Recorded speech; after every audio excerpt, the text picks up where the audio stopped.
Now, we're joined live now from Islamabad by retired Pakistani Major General Tariq Rashid Khan. General, I'm glad to have you join me right now.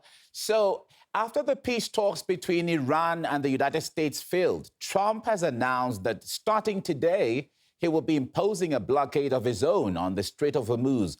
I wonder what you make of that.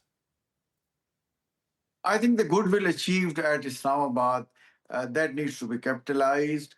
And Mike, if you remember the press interaction by J.D. Vines, he said that the meeting has been fruitful, and there were certain positive outcomes and certain agreement, certain on certain issues there was not consensus. So he said that's why we could not have an agreement. So there were positive news had come up from this Islamabad talks. I think that needs to be capitalized. And the Lady Wine said, we have crystallized our demands given to the Iranian side. But once later on we listened to the Iranian leader, Mohammad Bakr Kalibov, he said that no, the ball is in American court.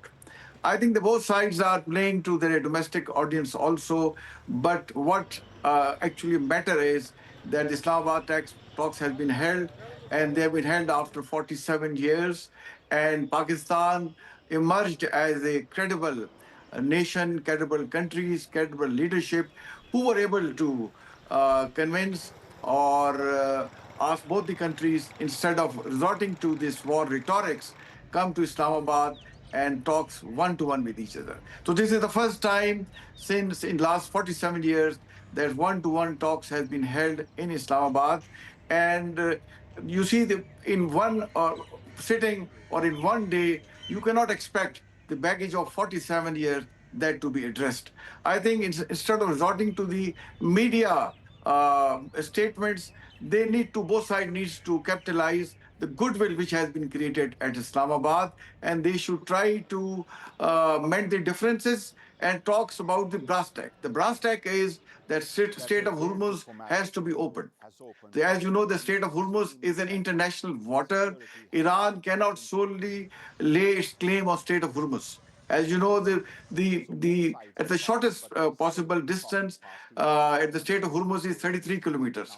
While you enter the Strait of Hormuz, you pass through the Iranian territorial waters. But once you come out of Persian Gulf, you pass through the Iranian territorial waters. So Oman has equal rights on Strait of Hormuz as Iranians have got. So Iranians claim on having a total control on Strait of Hormuz cannot be legally or cannot be tenable by the United Nations Convention on Law of Sea. I think both parties need to realize they need to accept the realities on ground, and they try to resolve the differences. And then Iran also has to come out clean about their nuclear programs. The US has very clearly said that the agreement could not be reached because Iran was not ready to have a clarity on its nuclear program.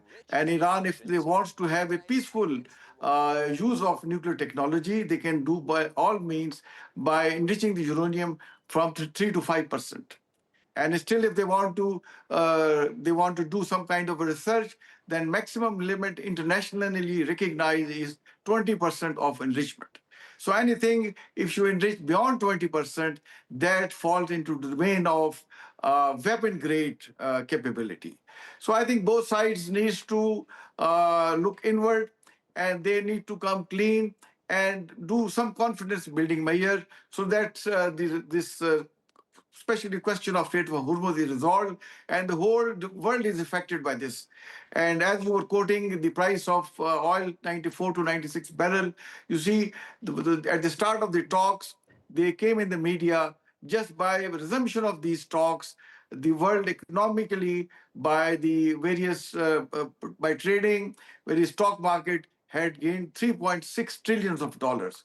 So I think the process which started in Islamabad talks, process of peace, process of cordiality, coexistence, process to make economy of the world grow, and the process which the whole world's population was looking at it, because the oil prices affect everybody living on this planet. All right. Now, reports say that Pakistan's army chief, Asim Munir, who is said to have been or have had good relations with Trump, was present at the talks. What was his role there? You see, the Field Marshal Asim Munir, since at that time he led the Pakistan army and Pakistan military in our conflict with India last year in May. And Mike, you remember that the Indian had attacked Pakistan in middle of the night without no reason, with over around 100 aircrafts. So we shot down their 6 aircraft, including 3 of Rafale. Later on, we learned that it was 7. Trump kept increasing their figure. Sometime he said 8, and he went up to saying that 11 or 12 Indian aircraft were shot. And then he invited Pakistan's the field marshal to one-to-one meeting in the White House. That was unprecedented. So Field Marshal Asim Munir, once he met the President Trump, the statement came from the Washington that he was happy and it was a privilege to meet the Field Marshal of Pakistan. So since then, earlier he was the general, then he was promoted to the rank of Field Marshal and also made the Chief of Defense Forces. So he is the most powerful man at the moment in Pakistan, and he has proved his leadership. The people of Pakistan respect him and they look up to him. So all in these talks, he emerged as a credible person. He added credibility to these talks, and he was present in all the parleys which took place between Iran and America, and both has expressed publicly thanks to him. So I think the parleys which took place in Islamabad, the Pakistani political leadership, the Pakistani foreign minister, and Pakistan's field marshal were very much present in all the discussion between Iran and the United States in a good faith. Okay. Now, we have to leave it here now. General, thank you so much. Tariq Rashid Khan, Pakistani retired Major General, thank you for your time. Most welcome. Thank you.